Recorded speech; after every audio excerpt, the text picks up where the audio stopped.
नमस्कार मित्रांनो, सचिन मुरार एज्युकेशन या यूट्यूब चॅनलमध्ये आपलं स्वागत आहे.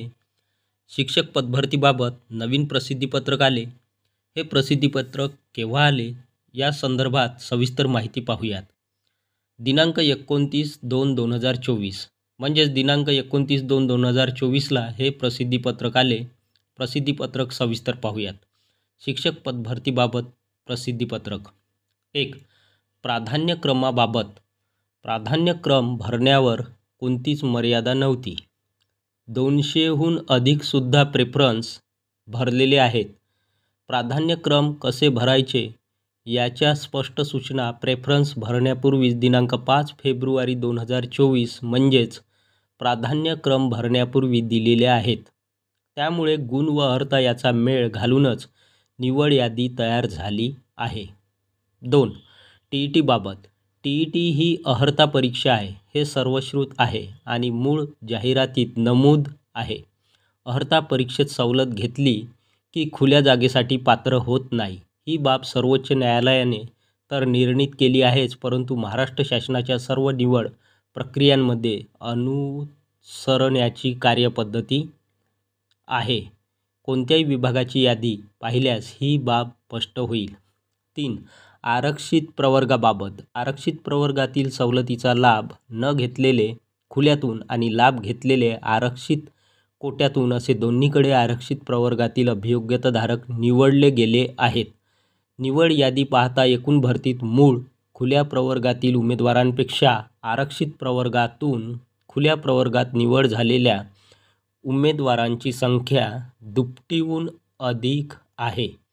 त्यामुळे आरक्षित प्रवर्गावर अन्याय झाला आहे. ही बाब वस्तुस्थितीला अजिबात धरून नाही. नंतरचा पॉईंट खुल्या प्रवर्गाबाबत. या प्रवर्गात ज्या व्यक्तीचा समावेश होणे कायदेशीर अनुज्ञेय आहे त्या सर्वांचा समावेश करण्यात आलेला आहे. त्यानंतरचा पॉईंट कट ऑफ मार्काबाबत. कट ऑफ मार्कमधील फरकाबाबत. आरक्षित प्रवर्गातील सवलतींचा लाभ घेतलेली व्यक्ती त्यांच्या प्रवर्गात सामावली गेलेली आहे. सवलतीचा लाभ घेतलेले उमेदवार मुळात खुल्या पदावर जाण्यासाठी पात्रच नसतात. त्या ठिकाणी आरक्षणाचा लाभ न घेतलेले अथवा मूळ खुल्या प्रवर्गातील उमेदवार गेलेले असल्याने एखाद्या प्रकरणात कमी अथवा अधिक झालेल्या कट ऑफची तुलना करता येणार नाही. अशी बाब अनेक स्पर्धा परीक्षांमध्ये होत असते. त्यानंतरचा पॉईंट बिंदू नामावली बाबत.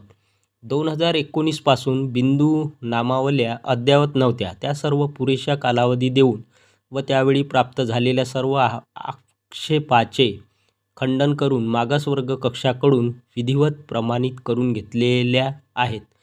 त्यावर पुराव्यानिशी कोणताही आक्षेप प्राप्त झालेला नाही. केवळ मोघम आरोप केले जात आहेत. तरी देखील कोणत्याही शंकेला वाव राहू नये म्हणून 10% जागा राखून ठेवण्यात आल्या आहेत.